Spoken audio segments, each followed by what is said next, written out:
अस्सलाम वालेकुम। क्या हाल है आप सबके। आज दूसरे लेक्चर के साथ फिर मैं हाजिर हूँ आपके साथ। तो आज हम जो लेक्चर पढ़ने जा रहे हैं वो सेक्शन 1.2 है, चैप्टर नंबर 1 का। तो इसका नाम है गाजियन एलिमिनेशन। तो गाजियन एलिमिनेशन एक इम्पोर्टेंट टॉपिक है क्योंकि इसके अंदर एचिलॉन और रिड्यूस एचिलॉन का कंसेप्ट आता है। तो इसको हम थोड़ा ध्यान से समझेंगे।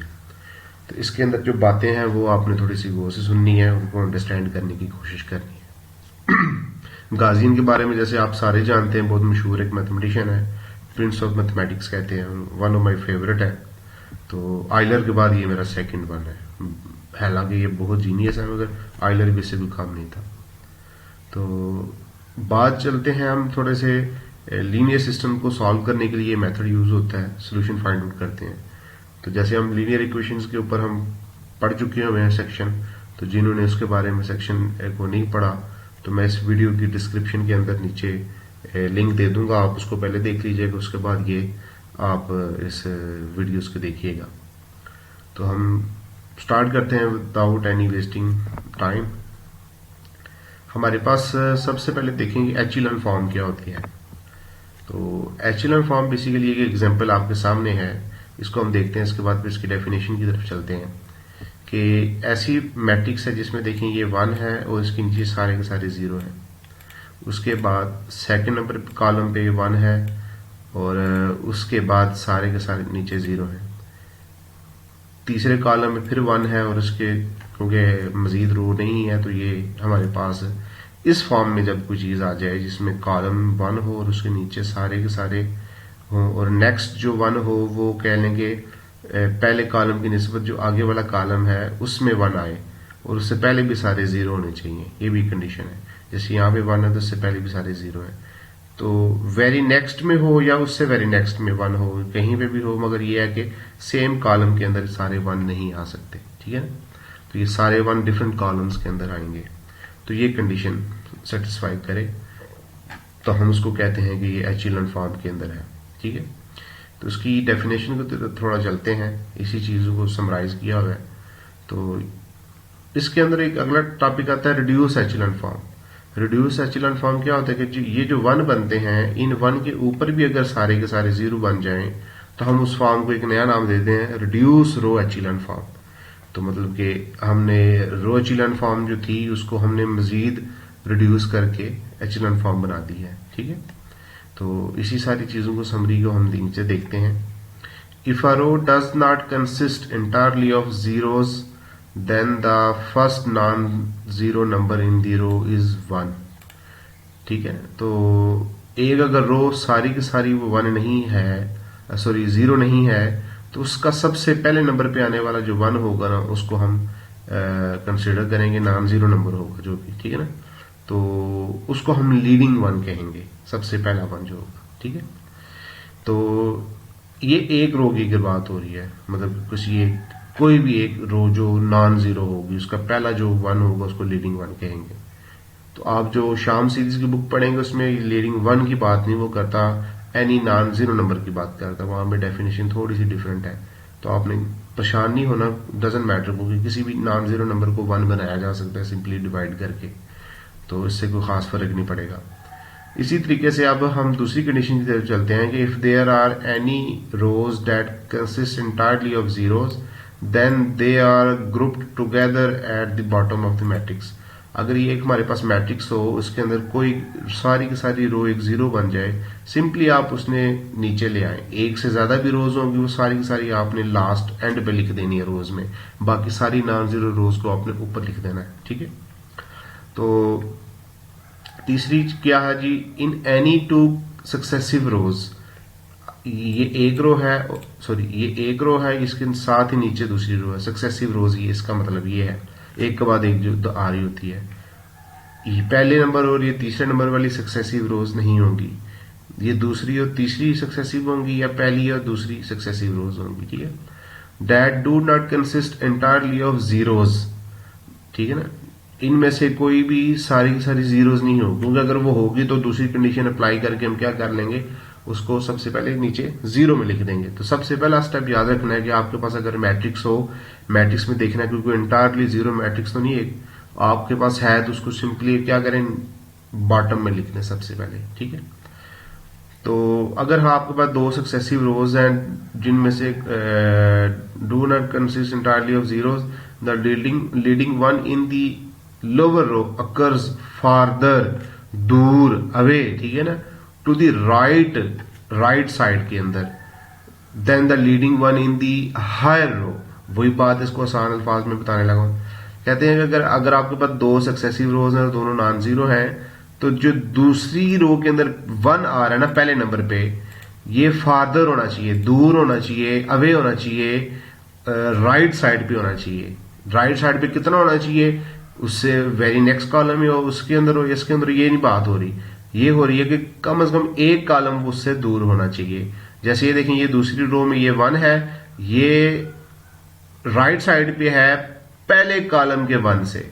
बात समझ रहा कि तो ये एक पॉइंट याद रखने वाला है। ये एक इसको रीड करते हुए अक्सर बच्चे ना उसको समझ नहीं पाते।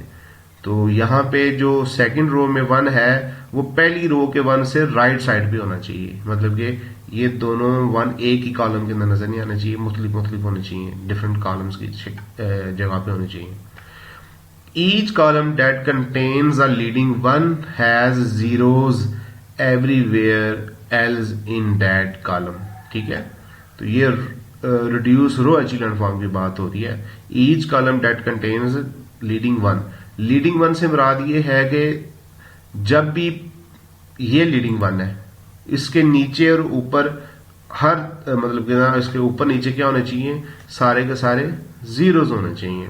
ठीक हो गया, कॉलम की बात हो रही है। ये दूसरा कॉलम है, इसका लीडिंग वन ये है, इसके ऊपर नीचे भी क्या होने चाहिए, फिर सारे के सारे जीरो होने चाहिए। ये लीडिंग वन है अगले तीसरे कॉलम का, तो लिहाजा ये सारे के सारे इसके ऊपर क्या होने चाहिए, जीरो होने चाहिए। तो एमसीक्यू के अंदर भी अगर पूछ लिया जाए ना, तो लीडिंग वन थर्ड रो का मतलब कि ना थर्ड रो का है, और सॉरी एमसीक्यू के अंदर पूछा था कि लीडिंग वंस के कॉलम के अंदर सारे के सारे जीरो होने चाहिए। ठीक है ना, डिफरेंट ऑप्शंस पूछे जा सकते हैं।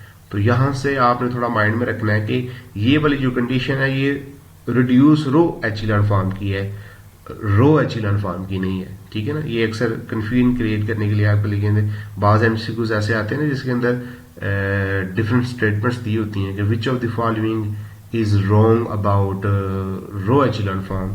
तो उसमें ये वाली जो कंडीशन होगी ना जो होती है, ये सिर्फ रिड्यूस रो एचेलॉन फॉर्म के लिए जरूरी है, रो एचेलॉन फॉर्म के लिए जरूरी नहीं।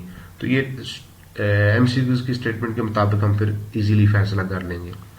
इसी तरीके से matrix that has the first three properties is said to be row echelon form. जैसे अभी मैं थोड़ी देर पहले बात कर रहा था कि ये वाली जो कंडीशन है ये रो एचेलॉन फॉर्म की बात ही नहीं हो रही। ठीक है ना, ये वाली condition reduce row echelon form की आएगी। जो पहली तीन कंडीशंस है ना, ये किसकी बात हो रही है, रो एचेलॉन फॉर्म की। Thus, a matrix is in reduced row echelon form is of necessity in row echelon form, but not conversely. इसकी बात क्या हो रही है, अगर किसी के अंदर ये पहली तीन कंडीशंस है तो हम कहेंगे वो मैट्रिक्स रो एचेलॉन फॉर्म के अंदर है। और अगर इसके अंदर हमारे पास पहली चारों के चारों आ जाए तो हम कहते हैं वो रो एचेलॉन फॉर्म तो है, क्योंकि उसके अंदर तीनों सेटिस्फाइड हो रही है कंडीशन। साथ एडिशनल एक और कंडीशन सेटिस्फाई होने की वजह से हम कह देंगे कि ये रिड्यूस रो एचेलॉन फॉर्म में है। तो यहां से एक चीज ये पता चलती है कि हर रिड्यूस्ड रो एचेलॉन फॉर्म जो होती है वो रो एचेलॉन फॉर्म होती है, मगर हर रो echelon form reduce row echelon form नहीं होती। क्यों? क्योंकि उसके अंदर चौथी कंडीशन का होना जरूरी नहीं। ये बात समझ लग गई होगी आपको। तो ये यहां पे इसने इस सेंटेंस के अंदर ये बात समझाने की कोशिश की है। उम्मीद है कि आपको समझ लगी होगी। अब डिफरेंट एग्जांपल्स लेते हैं जिससे आपका मजीद कॉन्सेप्ट क्लियर हो जाएगा। तो ये फॉलोइंग है ना, जो ये रिड्यूस्ड रो एचेलॉन फॉर्म है और नीचे वाली नहीं है, क्यों है और क्यों नहीं है, इनको थोड़ा हम डिस्कस करते हैं। लें जी, पहली रो के अंदर देखते हैं कि पहला नॉन जीरो 1 ये आ गया, तो इसका लीडिंग वन पहले कॉलम के अंदर, ठीक है ना, आ गया पहली रो का। इसका देखें जी, इस कॉलम से अगले कॉलम में होना चाहिए, सेकंड राइट साइड पे होना चाहिए। ये देखें राइट साइड पे है, तो इससे पहले 0 है और इसके 0 होना चाहिए, तभी तो राइट साइड पे आएगा।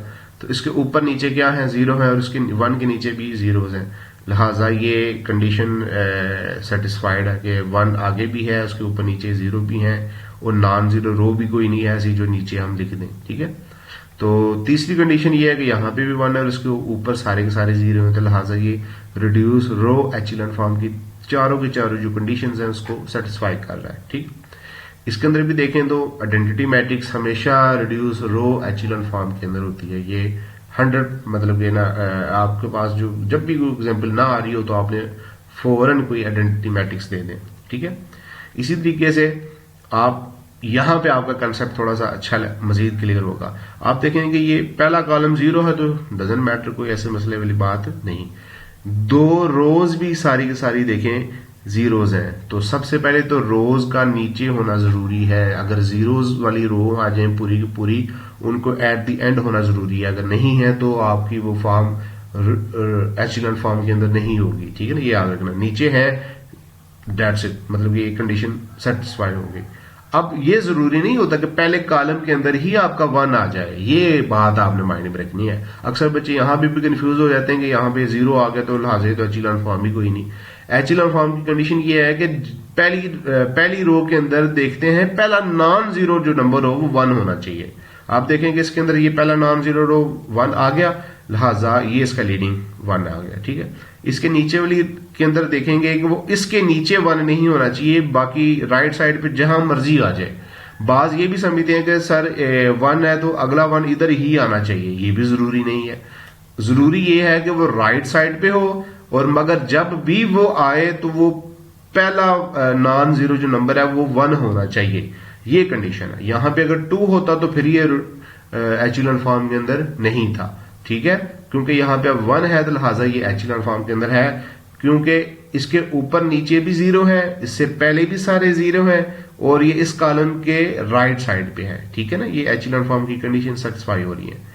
अब क्योंकि इसके नीचे वाली रो सारी की सारी 0 है, इसमें 1 हो ही नहीं सकता, लिहाजा इसके ऊपर वो दूसरी कंडीशन चेक करने की जरूरत ही नहीं। तो हमारे पास देखें तो 1 है, उसके नीचे सारे 0 हैं, इसमें कोई 1 नहीं है, तो लिहाजा इसको स्किप करेंगे। इस 1 के ऊपर नीचे सारे 0 हैं, और इसके अंदर क्योंकि 1 है ही नहीं, क्योंकि सारे 0 हैं, तो लिहाजा इसको कंसिडर करने की जरूरत नहीं, डिस्कस करने की जरूरत कोई नहीं। तो ये जो 1 जो आ रहे हैं इनके खास नाम भी होते हैं, पिवट पॉइंट्स होते हैं। तो ये कंसेप्ट आपको रो स्पेसिस और खास तौर पे कॉलम स्पेसिस फाइंड करते हुए ना, ये बड़े काम की बातें हैं, ये आपको जरूरी होगी। इसलिए मैं कहता हूँ इसको थोड़ा सा अच्छे तरीके से समझ लीजिएगा। ये आपको रो स्पेस और कॉलम स्पेस निकालने में ये फॉर्म जो आपको बार बार जरूरत पड़ेगी इसको। अच्छा, ये मजेदार एग्जाम्पल है, ये अक्सर मैं क्वेश्चन पूछता हूँ और कभी भी मुझे किसी ने इसका आंसर ठीक नहीं दिया कि नल मैट्रिक्स होती है वो हमेशा रो रिड्यूस एचेलॉन फॉर्म होती है। अब बात पूछते हैं सर ये कैसे हो गया। अल्लाह के बंदो देखो कि इसके अंदर चारों के चारों कंडीशन सेटिस्फाइड ऑटोमेटिकली। देखें जी 0 रोज है अगर, तो 0 रोज ऑलरेडी पड़ी हुई है। कंडीशन ये है कि इफ के साथ है, if a row does not consist entirely of zeros, if अगर कोई है रो तो हमने फिर बात करनी है लीडिंग 1 की। ये सारी कंडीशन इफ के साथ हैं। ठीक है, तो ये इफ के साथ जो कंडीशन होती है, तो जो इफ की कंडीशन पूरी हो तो फिर अगली कंडीशन चेक की जाती है। तो नॉन जीरो रो है ही कोई नहीं, तो अगली कंडीशन चेक करने की जरूरत ही कोई नहीं, ऑटोमेटिकली ये सारी कंडीशंस क्या हो गई, सेटिस्फाइड हो गई। ठीक है, तो अब आते हैं इनकी तरफ। ये देखिए 1 के नीचे 0 है, ये कंडीशन ठीक है, अच्छी है। दूसरा 1 है और 1 के ऊपर देखे 0 होना चाहिए था रो रिड्यूस एचेलॉन फॉर्म होने के लिए, मगर नहीं है। तो इस 1 के बाद ये वाला 1 देखें तो ये सारे देखें कि 1 राइट साइड पे आ रहे हैं, इसके बाद अगला राइट साइड पे 1 है, इसके बाद भी अगला राइट साइड पे 1 है, तो इसके ऊपर भी 0 होने चाहिए थे, लिहाजा ये रिड्यूस रो एचेलॉन फॉर्म नहीं है। तो क्या ये एचेलॉन फॉर्म है, रो एचेलॉन फॉर्म? यस बिल्कुल है। क्यों? क्योंकि रो एचेलॉन फॉर्म के लिए 1 के ऊपर नीचे 0 का होना जरूरी नहीं, ये चौथी कंडीशन होती है रिड्यूस रो एचेलॉन फॉर्म के लिए। तो ये पहले भी बात हुई थी, हमारे पास 1 के नीचे 0, अगला 1 राइट साइड पे होना चाहिए, उससे पहले 0 ऑब्वियसली होंगे, और उसके नीचे भी 0, और उसके अगला 1 भी राइट साइड पे होना चाहिए, और उसके नीचे अगर है तो वो 0 होने चाहिए। ये तीनों कंडीशन जो रो एचेलॉन फॉर्म की हैं वो सेटिस्फाइड हो गई हैं, ये रो एचेलॉन फॉर्म है।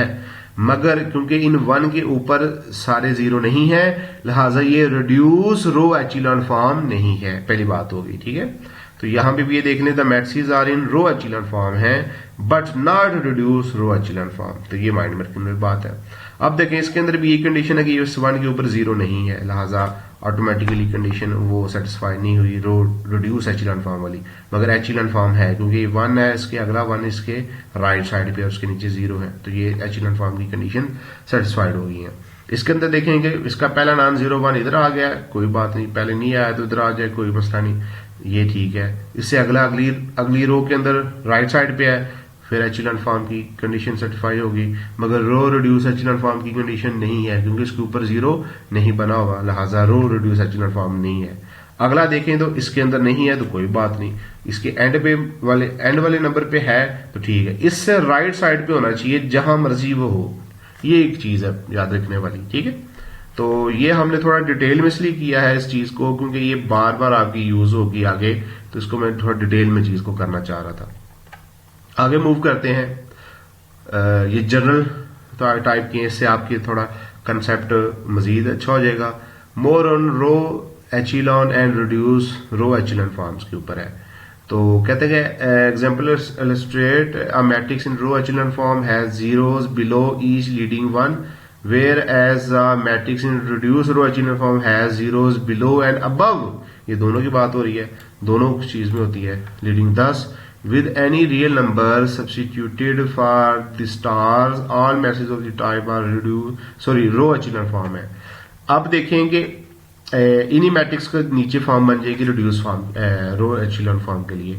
तो ये 1 है, इसके नीचे 0 होना जरूरी था, इस 1 के नीचे 0 होना जरूरी था, इस 1 के नीचे 0 जरूरी था, ऊपर 0 ना हो, ये एचेलॉन रो एचेलॉन फॉर्म की ये बात है। ठीक है, इसी तरह इस वाली के अंदर भी ये सीन था कि सारी 0 भी हो जाए कोई मसला नहीं, इसमें 2 रो 0 हो गई है कोई मसला नहीं। इसके अंदर देखें तो ये पहली नहीं है, और ये पीछे वाली जो एग्जांपल्स की है उसी की ये बेसिकली आ रही है, जनरल फॉर्म बना दी गई है।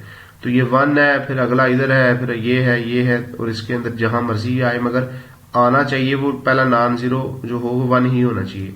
तो इन सारे केसेस में इनके ऊपर वाले जो नंबर है ना वो कोई भी हो तो हम इनको कहेंगे एचेलॉन फॉर्म में है, रो एचेलॉन फॉर्म कह ले बेशक, मैं एचेलॉन फॉर्म का मतलब रो एचेलॉन फॉर्म ही है। ठीक है, all matrices of the following types are in reduce row echelon form, इनके जहां जहां पे ये 1 थे ना, इनके ऊपर भी अगर 0 बन जाए तो वो ये रिड्यूस रो एचेलॉन फॉर्म बन जाएगी। इसमें देखें ये सारे के सारे ऊपर जो स्टार थे ना ये 0 बन जाए तो ये रिड्यूस एचेलॉन फॉर्म, ये आइडेंटिटी मैट्रिक्स भी आपके सामने नजर आ रही है। इसी तरह इसके 1 के ऊपर सारे 0 बन जाएं, इस 1 के ऊपर 0 बन जाए, इधर तो 1 ही कोई नहीं, तो लिहाजा इधर जो मर्जी लिखा है कोई फर्क नहीं पड़ेगा, लिहाजा ये भी रो रिड्यूस एचेलॉन फॉर्म है।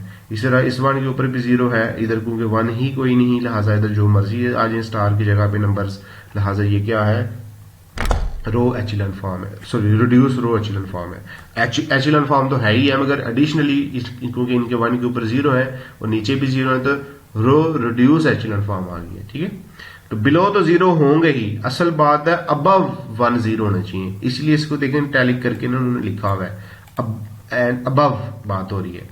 अब इस 1 के नीचे 0 है और इसके ऊपर क्योंकि 1 है ही नहीं तो इधर जो मर्जी हो फर्क नहीं, ये 1 आ गया, इसके ऊपर 0 जरूरी था, इस 1 के ऊपर 0 जरूरी है, इस 1 के ऊपर 0 जरूरी है, क्योंकि इनके नीचे 1 नहीं है, लिहाजा ये जैसे मर्जी कॉलम्स रहे इससे कोई फर्क नहीं पड़ता। यहां पे 1 है तो इसके ऊपर 0 जरूरी है, तो ये रो रिड्यूस एचेलॉन फॉर्म बन गई आपके सामने। ठीक है, तो यह सेंटेंस आ गया है, if by a sequence of, बड़ा अहम सेंटेंस है ये, if by a sequence of elementary row operations the augmented matrix for a system of linear equation is put in reduced row echelon form, then the solution set can be obtained either by inspection or by converting certain linear equation to parametric form।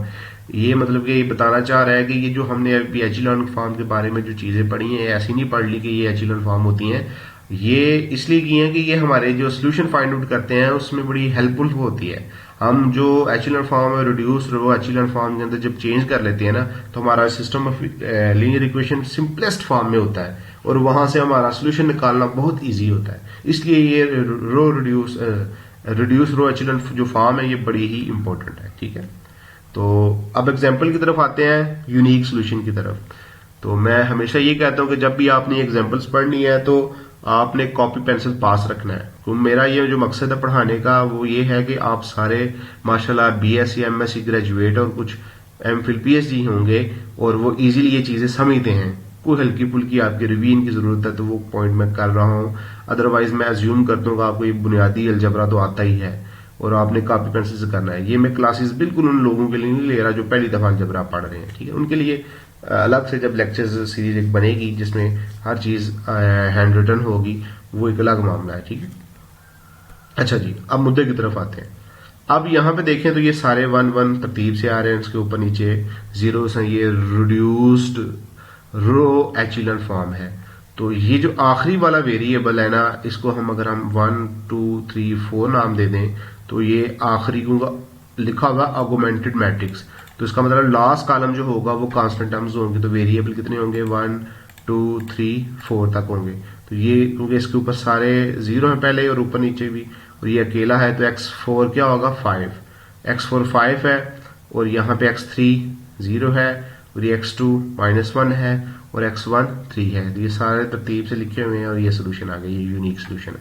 अगर आपके पास कोई भी रो reduced echelon form इस form में आ जाए जिसमें ये सारे 1 1 होंगे और इस 1 से पहले सारे 0 और इस 1 से पहले सारे 0, ऊपर नीचे सारे 0, सिर्फ ये कांस्टेंट टर्म्स और इधर सारी आपके पास ये 1 1 आ जाए तो हमेशा आपकी मैट्रिक्स का ना एक यूनिक सोल्यूशन होगा, आपको परेशानी की जरूरत ही नहीं पड़ेगी। ठीक है, यूनिक सोल्यूशन की ये भी पहचान है कि आपका यहां पे 1 आना चाहिए। यहां पे अगर आखिरी रो के एक छोड़ के यहां पे ऑगमेंटेड मैट्रिक्स की बात हो रही है, 1 आ गया तो यूनिक सोल्यूशन आपका आ जाएगा। ठीक है, इसी तरह सिस्टम इन 3 अननोन्स, फिर क्या होगा, अच्छा जी, ये ऑगमेंटेड मैट्रिक्स है, फिर ये लास्ट कॉलम जो है ऑगमेंटेड कांस्टेंट टर्म्स है। तो हमारे पास एक्स वाई जी वेरिएबल्स हैं जैसे इसने डेजिग्नेट भी किया हुआ है। तो ये x1 हमारे पास 0 है और x2 और x3 को जमा करें मतलब x2 plus 2x3 equal to 0। और लास्ट कॉलम को देखें तो लास्ट कॉलम में देखें तो यहां पे जो वेरिएबल था z वो इक्वल मतलब है ही नहीं वेरिएबल, तो इसका मतलब ये 0 इक्वल टू 1 है, मतलब कि यहां पे वेरिएबल कोई है ही नहीं। डी जनरेट हमने सिस्टम पढ़ा था ना, ये इसके अंदर मैं आपके सामने ले ही आता हूं उसको, यहां से डी जनरेट लीनियर इक्वेशन कि जब यहां पे सारे के सारे ये 0 आ जाएं और इधर जो कांस्टेंट टर्म आती है इस पे 2 केसेस बन जाते हैं। अगर ये खुद भी 0 हो जाए तो इन्फिनिट सोल्यूशन हो जाते हैं, अगर ये 0 हो और इधर 0 ना बने तो नो सोल्यूशन होगा। तो इस केस में हमारे पास जो ये सिनेरियो है इसके अंदर हमारा नो सोल्यूशन बन रहा है क्योंकि इसमें सारे वेरिएबल 0 हैं और इक्वल टू कांस्टेंट टर्म आने लिहाज इस केस में नो 0 होगा, इस रिजल्ट को यूज करते हुए ये थ्योरम को। ठीक है, क्योंकि इस इक्वेशन का ये थ्योरम देखे ना कि एक इक्वेशन का अगर नहीं हो रहा तो पूरे सिस्टम का सोल्यूशन नहीं एग्जिस्ट करेगा। ठीक है, अब आते हैं कि सारे का सारा डी जनरेट वाला केस आ गया, इसमें ये सारे के सारे वेरिएबल 0 हैं और राइट साइड भी 0 है तो इन्फिनिट सोल्यूशन आएंगे। तो मैं पहचान बता रहा हूं आपको कि अगर आपके पास लास्ट कॉलम में ऑगमेंटेड मैट्रिक्स की बात हो रही है, ऑगमेंटेड मैट्रिक्स में अगर लास्ट कॉलम मतलब तरतीब से आए, जो लास्ट कॉलम है उससे पहले वाला 0 हो तो आपके पास हमेशा नो सोल्यूशन होगा। अगर ये आखिरी रो सारी की सारी 0 बन जाए तो आपके पास हमेशा क्या सीन बन जाएगा, इन्फिनिट सोल्यूशन का कंसेप्ट बन जाएगा। ठीक है, और इसी तरह आपके पास 2 रोज इक्वल टू 0 हो गई हैं तो कोई मसला नहीं, आपके पास ये वाली है फॉर्म बन रही है तो इस केस में आपके पास फिर क्या बनेंगे, फ्री वेरिएबल्स आ जाएंगे। तो आपके पास इस केस में भी क्या आ जाएंगे, इन्फिनिट सोल्यूशन आ जाएंगे। ठीक है ना, फ्री वेरिएबल इसमें भी बन जाएंगे। तो हमारे पास इनकी थोड़ी एक्सप्लेनेशन है, तो जैसे देखते हैं इसको, ये 1 तो इक्वेशन वही बात आ रही है, equal to zero, zero equal to 1 आ रहा है, तो सिस्टम इनकंसिस्टेंट है, नो सोल्यूशन होगा। तो इसमें सारे के सारे जीरो हैं, इन्फिनिट कोई नहीं बन रहा। तो इसका मतलब है कि हम इसके ऊपर क्या कर सकते हैं, फ्री वेरिएबल का कंसेप्ट लेके आ सकते हैं। मतलब कि आखिरी z बिल्कुल ही, मतलब कि बिल्कुल ही क्या कहेंगे, फ्री वेरिएबल इस केस में काम कर रहा है। ठीक है, तो ये उसने आगे सॉल्व किया हुआ, आप इजीली कर सकते हैं। z को आपने t कर लेना लेट, तो आपके पास ये क्या बन जाएंगे, दोनों variable in terms of t आ जाएंगे। तो अब इस केस में देखते हैं कि इस केस में दोनों ही जीरो थी, तो इस केस में आपके पास दो फ्री वेरिएबल आ जाएंगे। तो ये जितनी नंबर ऑफ जीरो रोज आपके पास आ रही है ना, तो उतने ही फ्री वेरिएबल इस केस में नजर आ रहे हैं। ठीक है, तो ऑगमेंटेड मैट्रिक्स की बात हो रही है ये। ठीक है, तो ये आ गया आपके पास सी का सोल्यूशन भी। इसमें आप एस और टी लेट कर लेते हैं, तो यहाँ से एक डेफिनेशन बन रही है, क्योंकि यहाँ पे एस और टी आर्बिट्रेरी है ना, तो ये एक जनरल सोल्यूशन को प्रेजेंट कर रहे होते हैं। तो हर एक खास वैल्यू एस और टी की वैल्यू में जो चाहूँ रख सकता हूँ। मैं एस की वैल्यू 0 और टी की 1 रख सकता हूँ, मैं चाहूँ तो एस -1 और टी 5 रख सकता हूँ, मेरी अपनी मर्जी है। जो जो मैं वैल्यू पुट करूंगा एस और टी की, वो मेरे लिए खास एक पर्टिकुलर सोल्यूशन आएगा। मगर अगर एस और टी की बात करूंगा, जिसमें एस और टी एनी रियल नंबर्स हैं, तो मेरे पास ये जो सोल्यूशन होंगे इनको कहूंगा जनरल सोल्यूशन, क्योंकि इसमें से पर्टिकुलर सोल्यूशन निकाले जा सकते हैं। ये सारे के सारे सोल्यूशन के अंदर मौजूद है, एस और टी रियल नंबर पुट करते जाए हम। So if a linear system has infinitely many solutions, then a set of parametric equations from which all solutions can be obtained by assigning numerical values to the parameter is called a general solution of the system। ठीक है, तो ये अभी जो मैंने बात समझाई आम अल्फाज में वही बात कर रही है कि system has infinitely many solution है, तो पैरामीट्रिक इक्वेशन जो होती हैं वो हमारे पास क्या होती हैं, जनरल सोल्यूशन होती हैं। तो अब आ गया एलिमिनेशन मेथड। एलिमिनेशन मेथड ये कैसे काम करता है, रो रिड्यूस एचेलॉन फॉर्म, ये बनानी भी तो हमें आनी चाहिए। तो इसके ऊपर हमारे पास मेथड होते हैं, गॉस एंड या गॉस जॉर्डन मेथड होता है बेसिकली। तो इसको आप तफसील से पढ़िएगा, इसको मुझे एक्सप्लेन करने की जरूरत कोई नहीं। मेन चीज यही है कि आप ना सबसे पहले देखेंगे आपके पास यहाँ पे जो रो है उसका पहला एलिमेंट आप कोशिश करेंगे ऐसा आ जाए जिसमें कोई नॉन जीरो टर्म हो। तो आप एलिमेंट्री ऑपरेशन जो है वो यही होते हैं, किसी भी दो रोज को आपस में चेंज कर सकते हैं, रो एलिमेंट्री ऑपरेशन है। तो आप इसको उसके साथ चेंज कर दें, तो आपके पास ये पहले दो कॉलम को बेशक चेंज कर दें, तो या इसको उसके साथ कर दें या इन दोनों को कर लें, कोई फर्क नहीं पड़ना। तो लिहाजा इसको चेंज करके आपने क्या कर दिया है, इसको चेंज कर दिया है। इसी तरह क्या कहते हैं इसको, हाँ, आपके पास ये क्योंकि जीरो नीचे आ गया है और ये वाली टर्म ऊपर चली गई है, तो इस केस में ये हमारे पास चीज बन गई। अब इसको 1 बनाने के लिए आपको पता है इसको 2 पे डिवाइड कर देंगे तो 1 बन जाएगा, और सारे वैसे भी 2 पे डिवाइड हो रहे हैं तो इजी कैलकुलेशन हो जाएगी। फिर ये बन गया। अब इस 1 को 2 टाइम्स मल्टीप्लाई कर इसमें से माइनस कर दें तो आपको बस ये 0 बन जाएगा। तो यही काम आपने सबके साथ करना है, 2 टाइम मल्टीप्लाई करके लास्ट में से माइनस कर देना, तो आपके पास ये इक्वेशन बन जाएगी। ठीक है, तो अब आपके पास ये 1 नीचे 0 बन गए, अगला कोई 0 नहीं है, 1 नॉन जीरो नहीं है, तो उससे अगली रो में देखेंगे ये आ गया पहला नॉन जीरो, इसका 1 होना जरूरी है, इसको 2 पे डिवाइड कर देंगे फिर। ठीक है, तो हमने इसको 2 पे डिवाइड किया तो ये हमारे पास इक्वेशन बन गई। अब देखेंगे ये 1 बन गया है, इसके नीचे 0 है होना चाहिए, तो इसको 5 से मल्टीप्लाई करके नीचे सब्ट्रैक्ट कर देंगे तो हमारे पास ये 0 बन जाएगा। तो इसी तरह देखेंगे कि हमारे पास यहाँ पे भी 1 नहीं है, तो जब यहाँ पे 1 नहीं है तो हम अगला देखेंगे इसको 1 बनाना है। इसको 1 बनाने के लिए क्या करना पड़ेगा, इसको 2 से मल्टीप्लाई कर देना पड़ेगा, तो 2 से मल्टीप्लाई करेंगे तो ये हमारे पास 1 बन जाएगा। तो इस तरह की फॉर्म देखें तो 1 के नीचे 0, इस 1 के नीचे 0, इस 1 के नीचे है ही नहीं, तो खत्म बात। तो ये एचेलॉन फॉर्म बन गई है। ठीक है ना, तो हमने इसको मजीद सिंप्लीफाइड फॉर्म में कर सकते हैं। चौथा स्टेप वो ये है कि इन 1 के ऊपर भी 0 बना दें, तो सिंपली बनाया जा सकता है। इस 1 को 5 से मल्टीप्लाई करके इसमें किया जा सकता है, इस 1 को इससे मल्टीप्लाई करके ऐड किया जा सकता है, 6 से मल्टीप्लाई करके माइनस किया जा सकता है। जैसे आप ये ऑपरेशन करते आए तो इस तरीके से आपके पास ये फाइनल फॉर्म बन जाएगी। इसके 1 के ऊपर सारे के सारे जीरोज हैं। तो ये गॉस जॉर्डन मेथड होता है जिसमें आप रो रिड्यूस एचेलॉन फॉर्म तक आ जाते हैं। ठीक है, तो algorithm consist of 2 parts, a forward phase in which zeros are introduced below the leading one and the backward phase in which zeros are introduced above the leading one. सबसे पहले हम क्या करते हैं, ये प्रोसेस याद रखिएगा, इस तरीके से करेंगे तो कभी गलती नहीं होगी। पहले 1 के नीचे सारे जीरो बनाएं, जब बन जाए फिर वो 1 के ऊपर वाले सारे जीरो बनाना शुरू कर दें। इस तरीके से आपके लिए आसानी हो जाएगी। ठीक है, तो ये गॉस और जॉर्डन की तस्वीरें भी आप देख सकते हैं।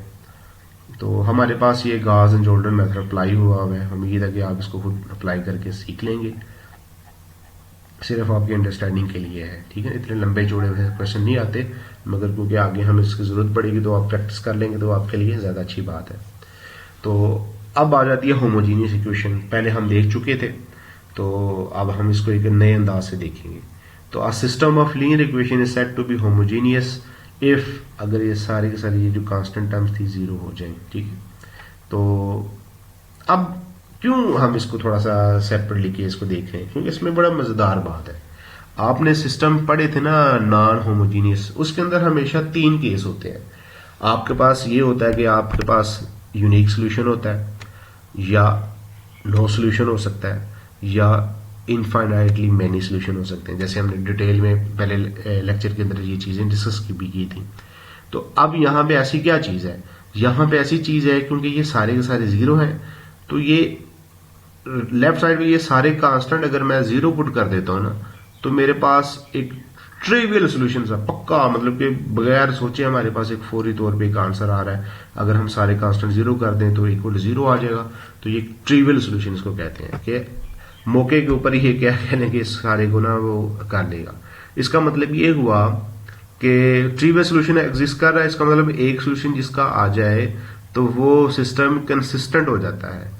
तो लिहाजा यहां से हम एक चीज पक्की बांध लें कि जो होमोजीनियस सिस्टम होता है ये कभी भी इनकंसिस्टेंट सिस्टम नहीं हो सकता, पहली बात। ठीक है, तो नहीं सॉरी मेरी मिस्टेक हो गई। जो इसको एक अलग अंदाज से मैं बताना चाहता हूं। ये जो आपके पास ना होमोजीनियस सिस्टम है ना, तो इसके ना ट्रिवियल सोल्यूशन तो पक्का होगा ना। ठीक है ना, तो होमोजीनियस सिस्टम को हमेशा आप क्या करते हैं, क्योंकि ट्रिवियल होगा, तो ट्रिवियल का मतलब ये है कि एक सोल्यूशन हो गया, और क्योंकि वो तो हर किसी का होगा ही होगा। उसके अलावा आप इसके इनफाइनाइटली मैनी सॉल्यूशंस भी बन सकते हैं। ठीक है ना, तो ट्रिवियल सोल्यूशन के अलावा भी आते हैं आपके पास। ठीक है ना, तो उनको हम कहते हैं नॉन ट्रिवियल सोल्यूशन, क्योंकि ट्रिवियल सोल्यूशन की तो हमें कोई खास जरूरत नहीं, ऑब्वियस ही बात है, 0 उसको सेटिस्फाई करेंगे। हम जो इंटरेस्टेड हुआ करेंगे वो ये हुआ करेंगे कि इसके नॉन ट्रिवियल सोल्यूशन एग्जिस्ट करते हैं या नहीं करते, वो हमने अब फाइंड आउट करने हैं। तो वो फाइंड आउट करने में हमारे लिए एचिलॉन और रिड्यूस एचिलॉन फॉर्म मदद करेगी। ठीक है ना, तो इसको थोड़ा सा मैं रीड आउट कर लेता हूं आसानी के लिए। This solution is called the trivial solution, if there are other solutions they are called non trivial solution. ठीक है, ट्रिवियल सोल्यूशन तो हमेशा इसका कोई ना कोई होगा, तो ये कह लेंगे पक्की बात है कि इसके ना क्या होंगे, ट्रिवियल सोल्यूशन है और इसके नॉन ट्रिवियल सोल्यूशन होंगे या नहीं होंगे, ये इसके ऊपर सारी बहस होगी। ठीक है, तो इसका मतलब है होमोजीनियस इक्वेशन जो है ना ये हमेशा क्या होंगी, कंसिस्टेंट होंगी, जो मैंने पहले बात आपसे की भी थी। तो in the special case of homogeneous linear system of two, वही देख लेंगे, दो हैं, तो ये क्या है बेसिकली। अच्छा, इनकी ज्योमेट्री बड़ी प्यारी है। अगर एक लाइन है तो वो ओरिजिन से पास करेगी ना, ये वाली। ठीक है, तो क्योंकि ये दोनों बिल्कुल सेम है, तो दोनों लाइन, दूसरी लाइन भी कहां से पास करेगी, ओरिजिन से ही करेगी। ठीक है ना, तो अगर आपके पास ओनली ट्रिवियल सोल्यूशन एग्जिस्ट करता है ना, तो दो लाइंस हैं, इस केस की बात करें, वो दोनों इंटरसेक्ट करेंगी ओरिजिन के ऊपर। और अगर इनफाइनाइटली मैनी सोल्यूशन है तो इसका मतलब है वो सारी की सारी लाइंस है ना वो एक दूसरे के ऊपर कोइंसाइड करेंगी, और वो कहां से गुजर रही होंगी, ओरिजिन से गुजर रही होंगी। तो होमोजीनियस सोल्यूशन हमेशा जीरो सोल्यूशन रखते हैं, और वो कहाँ से गुजरेंगे, ओरिजिन से गुजरेंगे, ठीक है। और जो नॉन होमोजीनियस होते हैं उनका जरूरी नहीं कि वो ओरिजिन से पास करें, वो ऐसे सोल्यूशन भी हो सकते हैं जो ओरिजिन से पास ना करें, ठीक है ना। ज्योमेट्रिकली मैं बातें ये बता रहा हूं। तो अब चलते हैं, there is one case in which a homogeneous system is assured of having non-trivial solution, namely whenever system involves, हाँ क्योंकि अब मैंने बात की कि ट्रिवियल सोल्यूशन की तो बात ही ना होती, तो हमने ये देखना होता है कि नॉन ट्रिवियल सोल्यूशन कब होंगे। ऑब्वियसली हमारे दिमाग में सवाल पैदा होगा, अब हमने क्या करना था, मैथमेटिशियन ने कोई कंडीशंस ढूंढनी थी जिससे हमें श्योरिटी कंडीशन मिल जाए कि यार इसके non trivial solution, non trivial solution का मतलब है इन्फिनिट सोल्यूशन इसके एग्जिस्ट करेंगे। वो कब होंगे, किस तरह होंगे, वो हम इसको थ्योरम की मदद से हम नीचे देखेंगे। तो ये मेथड है, इसको हल करें तो पता चल जाता है इसके पास ना इसके क्या कहते हैं, इसके इन्फिनिट सॉल्यूशंस आपके पास हैं, ठीक है। तो फ्री वेरिएबल्स का कंसेप्ट आ जाता है इसमें।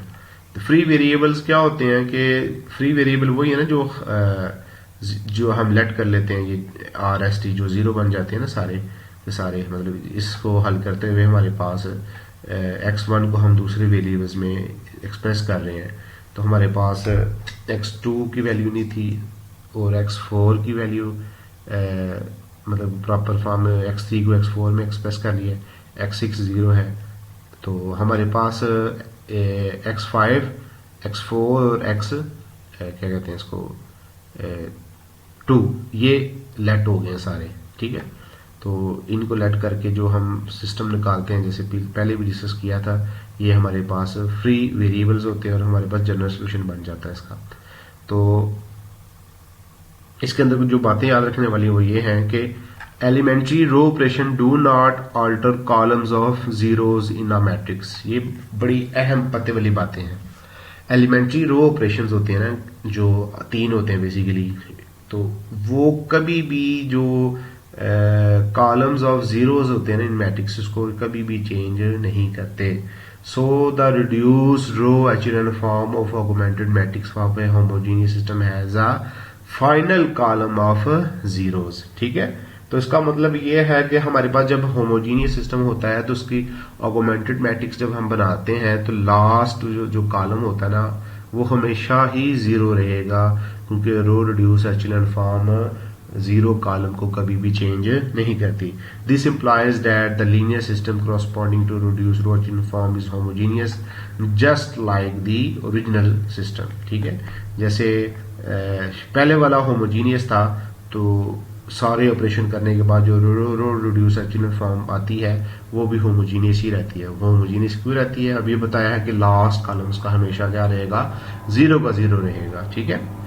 तो इस एग्जाम्पल से भी आप सीख सकते हैं कि ये देखें ना, ये जीरो ही रहेगा सारे ऑपरेशन अप्लाई करने के बाद, आप देख लेंगे। इसी तरह दूसरी बात है बड़ी मजे की, वो ये है कि when we constructed the homogeneous linear system corresponding to augmented matrix we ignored the row of zeros because the corresponding equation। तो हम क्या करते हैं, does run impose any condition, जो सारे सारे जीरो होते हैं तो इसका अननोन्स के ऊपर कोई खास फर्क नहीं होता, लिहाजा हम इसको इग्नोर कर देते हैं। तो ये जैसे देखे ना, ये जो जीरो जीरो बन गई थी हम इसको लिखते ही कोई नहीं, मतलब यहाँ पे मेंशन ही नहीं करते, हम सिर्फ इसको लिया फिर इन दो को लेते हैं और फिर इन को ले लिया इक्वल टू जीरो, ठीक है ना, ये वाली। तो ये लास्ट रो जो होती है इसको लिखने की जरूरत ही नहीं होती, ये बात वो समझाना चाह रहा है। तो ठीक है, we ignore the rows of zeros because corresponding कुछ भी नहीं होता ये। तो 10 इससे क्या पता चलता है, ये जो जीरो रोज होती हैं ये कुछ भी पार्टिसिपेट नहीं ना कर रही, depending on whether or not the reduce row echelon form of the augmented matrix for a homogeneous linear system has any rows of zeros। अगर कोई मतलब ये ना डिपेंडिंग ऑन जीरो रोज है या नहीं है, रो एचेलॉन फॉर्म की बात हो रही है। The linear system corresponding to the reduced row echelon form will either have the same number of equation as the original system or it will have fewer। मेरी बात समझ लगी नहीं लगी? अगर डिपेंडिंग ऑन, अगर आपके पास जो सिस्टम है उसको आप रो रिड्यूस एचेलॉन फॉर्म में कन्वर्ट करते हैं। तो अगर लास्ट वाली जो रो है वो सारी की सारी अगर जीरो बन जाती है या नहीं बनती, उस पर दो केस बनेंगे। अगर सारी की सारी जीरो नहीं बनती तो उसके नंबर ऑफ जो नॉन जीरो रोज है ना, कहते हैं ना इक्वेशन जो बनती है ना, बेसिकली जितनी रोज होती हैं उतनी इक्वेशंस होती हैं आपके पास, तो वो सेम रहेंगी जितनी ओरिजिनल की होंगी। अगर वो जीरो बन जाएगा लास्ट का कोई रो, तो आपके पास नंबर ऑफ इक्वेशन एक कम होगी, है ना। अगर दो हो जाएंगी तो दो कम हो जाएंगी। तो इसका ये कहने का मतलब है कि हमारे पास शुरू में देखें तो इसके पास 1 2 3 4 इक्वेशंस थी। ये देखें 1 2 3 4, इन चारों को जब हमने हल किया तो लास्ट वाली खत्म हो गई। तो अब हमारे पास कितनी इक्वेशंस आ गई, 1 2 3। तो ये बताना चाह रहा है कि अगर ये सारी की सारी जीरो ना हो तो हमारे पास 4 रहेंगी, असल जितनी थी उतनी ही रहेंगी। और अगर ये जीरो बन जाएगी तो हमारे पास नंबर ऑफ इक्वेशन कम हो जाएंगी, जितनी वो कम हो गई तो कम हो गई। तो इससे क्या पता चलता है, इससे हमारे पास पता चलता है कि हमारे पास एक बड़ा प्यारा सा थ्योरम आ जाता है, फिर फ्री वेरिएबल थ्योरम उसको कहते हैं। उसका ये हो जाता है कि consider a general homogeneous linear system with n unknowns, suppose that reduce row echelon form of the augmented matrix है और नॉन जीरो रोज। उसको होमोजेनियस सिस्टम को रो रिड्यूस एचेलॉन फॉर्म में किया है और उसके रोज को गिना है, तो हमारे पास n में से r रोज है ना वो नॉन जीरो है। इसका मतलब है बाकी कितनी हैं जो रोज बच गई हैं हमारे पास जो नॉन जीरो होंगी, टोटल रोज में से ना n रोज में से क्या निकाल देंगे, जो हम सॉरी अननोन है, टोटल कितने अननोन है, टोटल अननोन में से हम ये जो नॉन जीरो रोज हैं इनको निकाल देंगे तो हमारे पास टोटल नंबर ऑफ वेरिएबल्स की बात आ जाएगी। ठीक है, जैसे देखिए मैं दोबारा से रीड आउट करता हूं इसको। Consider a general homogeneous linear system with n unknowns. N unknowns का मतलब है कि हमारे पास उतने कॉलम्स आ जाएंगे, ठीक है ना, उतने कॉलम्स आ जाएंगे। ये देखें इसके अंदर कितने अननोन्स हैं, 1 2 3 4 5 6, टोटल कितने थे, 6 अननोन्स हैं। ये 6 अननोन्स, एन से मुराद यहाँ पे 6 एन अननोन्स है। लास्ट वाला क्योंकि वो 0 0 ऑगमेंटेड मैट्रिक्स का वो नहीं गिन रहे हम, ठीक है, अननोन्स की बात हो रही है। And suppose that the reduce row echelon form of the augmented matrix has r non zero rows. इसकी आर नॉन जीरो रोज इस केस में 1 2 3, आर क्या आ गया, 3 आ गया। इसमें 1 2 3 4 5 6 एन है और आर कितना है इस केस में 3 है। तो हमारे पास नंबर ऑफ फ्री वेरिएबल्स कितने होंगे, वो कहता है कि एन में से आर निकाल देंगे तो वो हो जाएगा। तो ठीक है ना, तो कहते हैं since each non zero row has one leading and since each leading corresponding to a leading variable, क्योंकि जितने ये वन होंगे हर कॉलम के अंदर ये वन होगा ना बेसिकली, तो वो वन अपनी जगह पे एक वेरिएबल हमें देगा।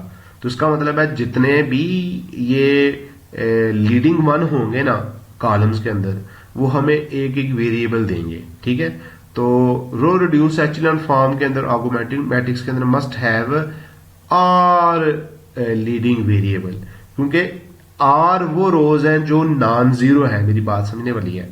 टोटल हमारे पास कॉलम कितने हैं, एन कॉलम है। एन कॉलम से मुराद एन अननोन्स की बात हो रही है, वो कॉलम की बात हो रही है जिसमें अननोन्स होते हैं। लास्ट वाला जीरो वाला कॉलम इसके अंदर इंक्लूड नहीं करेंगे। एन से मुराद है हमारे पास वो कॉलम जो मतलब कि अननोन वेरिएबल्स हैं, जो एक्स वाई या x1 x2 की बात हो रही है। और उसमें से आर वो चीज है जो नॉन जीरो रोज है। तो जितनी नॉन जीरो रोज होंगी उनके अंदर एक वन जो लीडिंग वन है वो तो होगा ना उनके अंदर। तो जहां जहां पे वो लीडिंग वन होगा उतने ही वो क्या होंगे, इसका मतलब है लीडिंग वेरिएबल होंगे उनके, क्योंकि वो कॉलम मौजूद होंगे। मैं इसको थोड़ा सा इस एग्जांपल की मदद से समझाता हूं। इसके अंदर देखेंगे कितने लीडिंग वेरिएबल है, 1 2 3। तो इसके अंदर 3 रोज हैं और देखें 3 ही वन है। तो इसका मतलब है हमारे पास 3 वेरिएबल जरूर होंगे, 1 2 और ये 3, इनकी तो बात हो रही है। तो यही वो कह रहा है कि must has r leading variables and n minus free variables होंगे। ये लीडिंग वेरिएबल्स हैं क्योंकि यहां पे जीरो है, यहां पे भी जीरो है, यहां पे भी जीरो है, तो ये हमारे पास फ्री वेरिएबल हो जाएंगे टोटल में से निकाल के। 1 2 3 4 5 6 में से 3 निकालेंगे तो 3 फ्री वेरिएबल होंगे, और यहां से हम देख सकते हैं कि 3 वेरिएबल आएंगे, 1 2 और ये r 3। तो 3 वेरिएबल्स हैं पूरे सोल्यूशन के अंदर, ये देखें। ठीक है, तो ये थ्योरम बड़ा ही इंपॉर्टेंट थ्योरम है। तो अगर हमें कोई सिस्टम आ जाता है तो हम उसमें से कितने फ्री वेरिएबल होंगे हम फौरन निकाल सकते हैं अगर हमारे पास हम क्या करते हैं, रो रिड्यूस एचेलॉन फॉर्म के अंदर चेंज कर देते हैं। आम जबान में ये कह लें कि आपके पास R जो है ना वो रैंक है। रैंक आपने आगे थोड़ा इसका कंसेप्ट को पढ़ना है तो मैं इसलिए ये रैंक बता रहा हूं, आप आइडिया ऑलरेडी उसका है। तो जितने आपके पास होंगे ना वेरिएबल्स टोटल, वो कॉलम्स के अंदर ही होंगे ना, तो उसमें से आपने रैंक निकाल देना है। तो आपके पास जो आंसर आया करेगा वो आपका फ्री वेरिएबल उसके इतने होंगे सिस्टम के। एमसीक्यू अंदर आप पूछेगा तो आपने फौरन ये बता देना है। ठीक है, मतलब क्वेश्चन पूरा हल करने की भी जरूरत नहीं होगी, आपको सिर्फ सिस्टम को रो एचेलॉन फॉर्म में कन्वर्ट करना है और टोटल आपने रोज को निकाल देना टोटल वेरिएबल्स में से। ठीक है, तो यहां से एक बड़ा खूबसूरत सा थ्योरम बनता है, वो बड़ा जरूरी होगा एमसीक्यू हल करने के लिए। आपका टाइम क्विक ट्रिक है बेसिकली पीपीएससी के हल करने के लिए। उसमें बात क्या है, उसमें यह है कि होमोजीनियस सिस्टम की बात हो रही है। ठीक है ना, तो होमोजीनियस है with more unknowns than equations.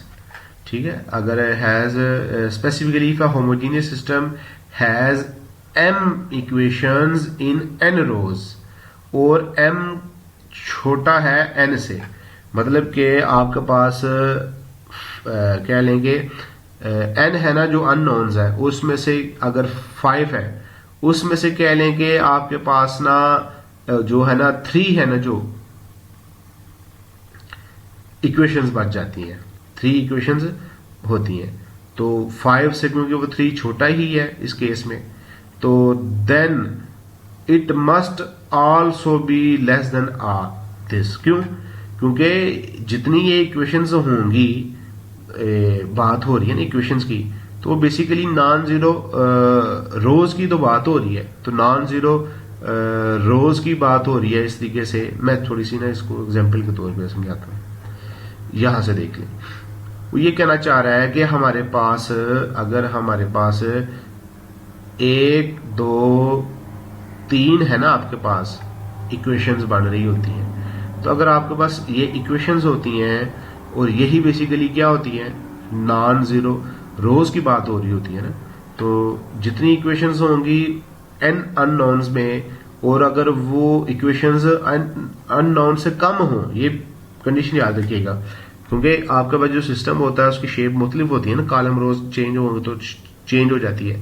आपके पास n वेरिएबल्स हैं, कोई से भी 3 है 4 है 5 है, जैसे इस केस में हमारे ऊपर जो एग्जांपल है 6 है, और उसमें से हमारे पास जो होमोजीनियस इक्वेशन है वो कितनी है देख लेते हैं।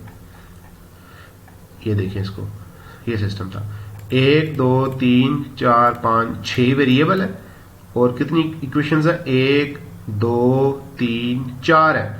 तो ये n से m छोटा है ना, m से मुराद है यहाँ पे कितनी इक्वेशंस हैं और n से मुराद है कितने वेरिएबल हैं। उन वेरिएबल से 6 वेरिएबल है और 4 इक्वेशंस है, लिहाजा 6 से 4 छोटा है, 4 मतलब लेस देन 6। ये कंडीशन सेटिस्फाइड हो गई, इफ की बात हो रही है। तो ये थ्योरम तब अप्लाई होगा जब नंबर ऑफ इक्वेशंस कम होंगी नंबर ऑफ वेरिएबल से। तो it must also be true that r less than 1, क्योंकि r जो होगा ना वो हम जब उसको रो एचेलॉन फॉर्म में चेंज करेंगे तो ये जो r होगा वो बेसिकली क्या होगा, या तो m के बराबर होगा या m से कम होगा, मतलब कि उतनी ही इक्वेशंस रहेंगी या एक आध इक्वेशन कम हो जाएगी, जैसे यहां पे ये बात भी हो चुकी है। तो इसका मतलब ये हुआ कि वो r जो होगा वो n से लेस ही होगा। मैं इस y का जवाब दे रहा हूं बेसिकली, ठीक है ना, ये जो y लिखा हुआ है तो y का जवाब दिया आपको। This being the case the theorem implies that there is at least one variable, क्योंकि या तो ये बराबर होगा या नहीं होगा, तो एटलीस्ट कम से कम एक वेरिएबल जरूर होगा। तो वो फ्री वेरिएबल आने का मतलब क्या है, सिस्टम में इनफाइनाइटली मैनी सॉल्यूशंस रखेगा। तो आपके पास जब भी होमोजीनियस सिस्टम आए और ये पूछा जाए कि इसके ट्रिवियल सॉल्यूशन एग्जिस्ट करेंगे या नहीं करेंगे, तो आपने चुप करके क्या करना है, आपके पास एमसीक्यू आ जाते हैं, आपके पास कोई होमोजीनियस सिस्टम दिए होते हैं नीचे और मैट्रिसेस दी होती हैं फॉर्म, और उसमें से ये पूछ ले कि which of the following homogeneous system has infinite solution. तो आपने कोई ऐसा थोड़ी करना है कि आपने फौरी तौर पे चेक करनी है उसकी जी इसको क्या कहते हैं, फॉर्म बनाने के चक्रों में, इसको हल करने के चक्रों में नहीं लग जाना। आपके पास ये थ्योरम बड़ा आसान सा है, वो ये कहता है कि a homogeneous linear system with more unknowns, अगर अननोन ज्यादा हो और इक्वेशंस कम हो, मोर अननोन देन इक्वेशंस, तो आपके पास इनफाइनाइटली मैनी सॉल्यूशन फौरन हो जाएगा।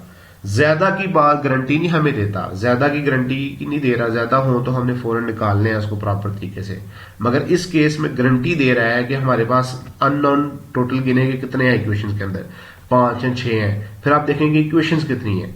अगर आपके पास अननोन ज्यादा है और नंबर ऑफ इक्वेशंस कम है, तो आप चुप करके आंखें बंद करके कह दें कि सिस्टम में इन्फिनिट सॉल्यूशन है, उसके पास होंगे। ठीक है, ये बड़ी मजेदार बात थी। तो अब हमारे पास गाजियन एलिमिनेशन मेथड और बैक सब्स्टिट्यूशन मेथड वही है जो मैंने आपको बताया था कि एक जब वेरिएबल का आंसर इस तरह आ जाता है, वो बैक पुट करके हम आंसर निकाल सकते हैं। तो ये आपने खुद देख लेना इस चीज को, ये आ गई चीज उसी तरह। तो इस केस में देखेंगे ये सारा ये 0 है और 0 = 1 है, तो नो सोल्यूशन की बात हो रही है। इसमें सारे का सारा 0 है, तो लिहाजा इसमें इन्फिनिट सोल्यूशन आ जाएंगे। इसमें तो क्योंकि यहाँ पे 1 आ गया तो 0, तो ये यूनिक सोल्यूशन आ जाएगा। पहले भी इस पे बात हो चुकी हुई है। ठीक है, तो आपके पास ना some facts about echelon form, ये एक बड़ी मजेदार बातें हैं कि there are 3 facts about row echelon form and reduce row echelon form that are important to know but we will not prove. Obviously prove नहीं करेंगे, वैसे भी प्रूफ की तरफ नहीं जाना हमने।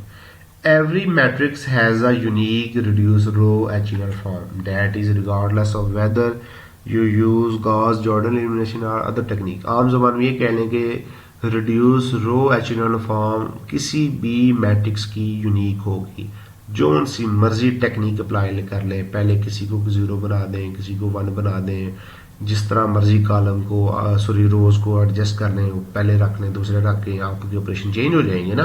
तो आप जो उनसे मर्जी तरीका करें, एट द एंड जो फॉर्म बनेगी ना, रो रिड्यूस एचेलॉन फॉर्म की बात कर रहा हूँ, रिड्यूस रो एचेलॉन फॉर्म, वो एक ही आएगी हम दफा। ठीक है, ये बड़ा इंपॉर्टेंट रिजल्ट है और ये प्रूफ नहीं है, आउट ऑफ द कहने के स्कोप ऑफ दिस बुक है, वो ये यहाँ से फाइंड आउट किया जा सकता है इसमें। ठीक है ना, थॉमस ह्यूस्टन ने मैथमेटिक्स मैगजीन के अंदर इसको प्रूव किया हुआ है, इस पेज के अंदर, इस सन को। तो दूसरा है रो echelon forms are not unique, ये डिफरेंट हो सकती हैं, डिफरेंट ऑपरेशन से आपके पास डिफरेंट आ सकती हैं, क्योंकि आपके पास रोज को आप ऊपर नीचे करेंगे तो क्या हो जाएगा, आपके पास डिफरेंट फॉर्म्स बन जाएंगी। तो लिहाजा इस केस में हमारे पास रो एचेलॉन फॉर्म डिफरेंट हो सकती हैं। ठीक है, क्योंकि उनके ऊपर हमने 0 नहीं ना बनाई होती अभी तक, तो वो डिफरेंट हो सकती हैं। अच्छा जी, although row echelon forms are not unique, the reduced row echelon form and all row echelon forms of a matrix have the same number of rows।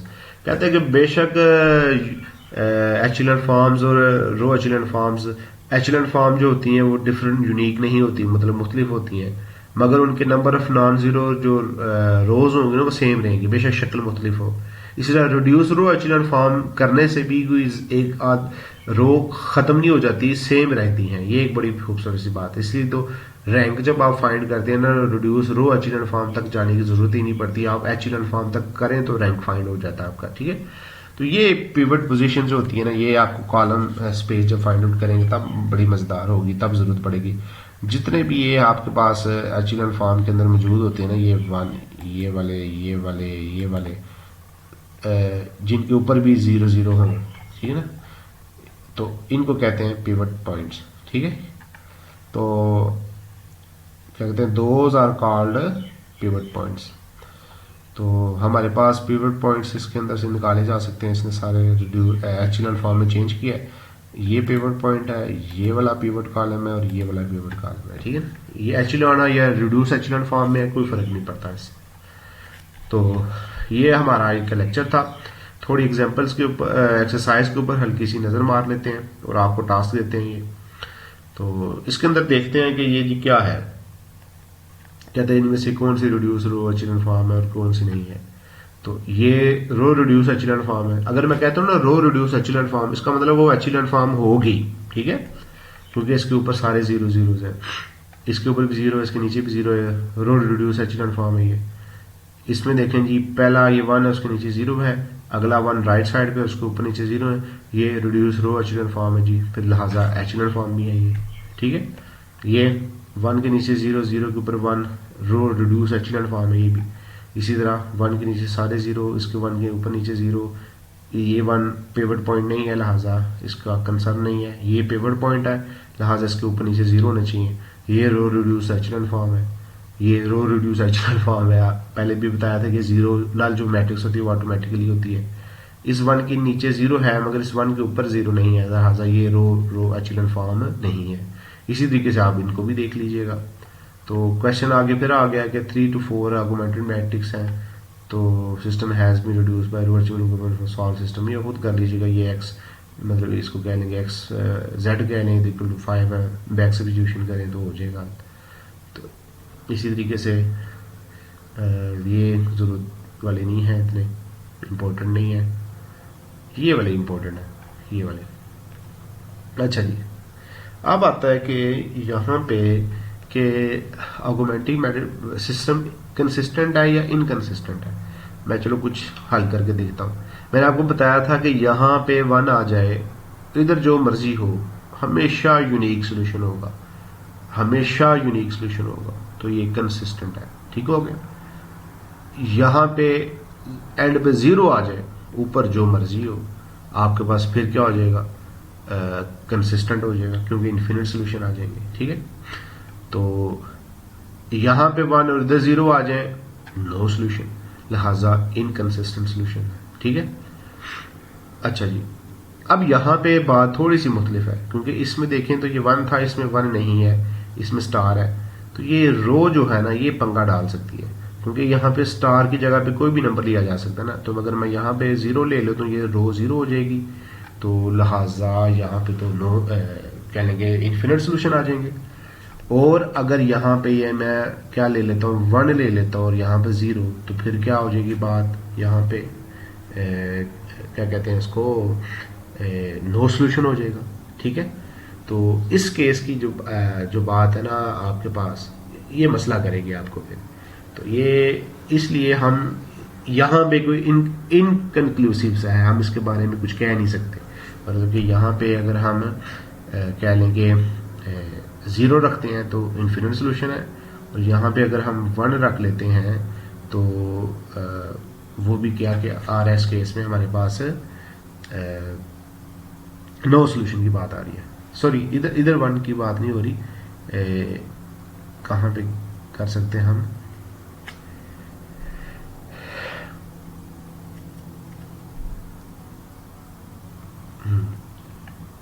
इधर तो जो मर्जी हम रखें तो उसका तो हमारे पास सोल्यूशन आएगा ना।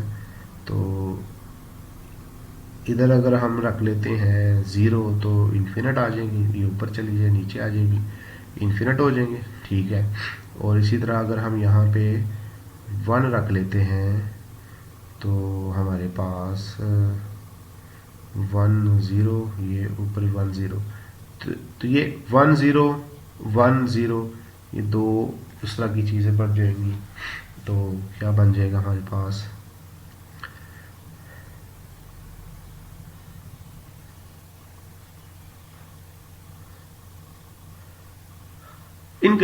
इनकन्क्लूसिव सा सिस्टम बन रहा है हमारे पास ना, कोई हम इसमें वो खास इंफॉर्मेशन हमें नहीं पता चल रही। तो मतलब कि यहाँ पे देखिए ना कि ये सारे के सारे ये 0 बन जाए, ये सारे के सारे ज़ीरो बन जाए तो पहला वेरिएबल ज़ीरो हो जाएगा, और यहाँ पे अगर वन बन जाए तो वन ज़ीरो और वन ज़ीरो ये दोनों रो सेम हो जाएंगी, तो उसके नीचे ये ज़ीरो बन जाएगा। तो हाँ ठीक है, तो ये ऐसे देख लें इसको कि आपके पास यहाँ पे अगर वन है तो यहाँ पे अगर ज़ीरो है तो इस वन की वजह से नीचे ज़ीरो बनाया जा सकता है, तो ज़ीरो बना के तो ये इनकन्सिस्टेंट ही रहेगा सिस्टम, ठीक है। तो नो सोल्यूशन आ जाएगा ना इस केस में। यहाँ पे अगर ज़ीरो हो तो इन्फिनिट, यहाँ पे वन बन जाए तो ये इनकन्सिस्टेंट की तरफ आ जाएगा।